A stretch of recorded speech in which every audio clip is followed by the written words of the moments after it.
রাষ্ট্র কাঠামো সংস্কারে সচেতনভাবে অগ্রসর হচ্ছে বিএনপি, এমন মন্তব্য করেছেন দলটির মহাসচিব মির্জা ফখরুল ইসলাম আলমগীর।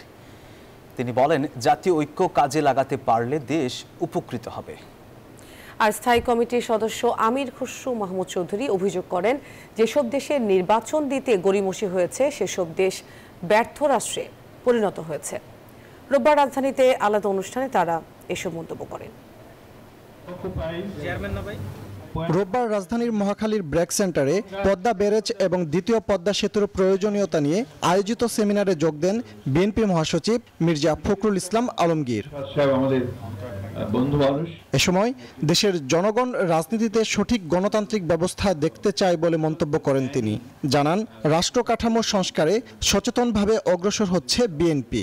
জাতীয় ঐক্যকে সামনে নিয়ে আমরা যদি সবাই আমাদের মূল বিষয়গুলোকে সামনে আনতে পারি, সেই বিষয়গুলো যদি কাজ করে চিন্তা ঐক্য আমাদের যদি থাকে, তাহলে নিঃসন্দেহে আমরা সফল হব। আমার দেশের মানুষ উপরে উঠতে চায়, উন্নতি চায়, একটা সত্যিকার অর্থে গণতান্ত্রিক ব্যবস্থা চায়, এবং সেই গণতান্ত্রিক ব্যবস্থার মধ্যে দিয়ে কিন্তু সমস্ত বিষয়গুলোর সমাধানের পথ খুঁজে পাওয়া যাবে। এদিকে ঢাকা রিপোর্টার্স ইউনিটিতে এক আলোচনা সভায় অংশ নেন আমির খসরু মাহমুদ চৌধুরী। এ সময় যাদের নির্বাচন ভীতি আছে তাদের নির্বাচনে অংশ না নেওয়ার পরামর্শ দেন তিনি। বান্ডেল থাকলে প্রতি সেনমানিতে টাকা বাঁচবে। বিকাশ সেনমানি বান্ডেল কিনে জিতুন প্রতি লেনদেনে। সরকার আর জনগণের মাঝখানে যে সেতু, সেই সেতু নয়।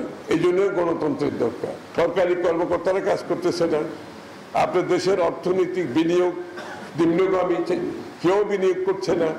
এছাড়া দুপুরে স্বেচ্ছাসেবক দলের পরিচ্ছন্নতা কার্যক্রমে অংশ নেন রুহুল কবির রিজভী। অভিযোগ করেন, বিদেশে আরামায়েশে থাকতে টাকা লোপাট করেছে হাসিনা ও তার সহযোগীরা।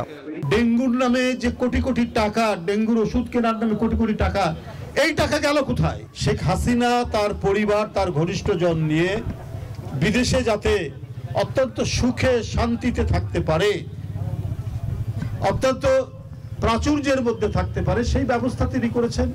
ডেঙ্গু নিয়ন্ত্রণে অন্তর্বর্তী সরকার কার্যকর ভূমিকা পালন করতে পারছে না বলেও অভিযোগ করেন বিএনপির এই নেতা। ফজলে রাব্বি, সৌরভ, নিউজ 24, ঢাকা।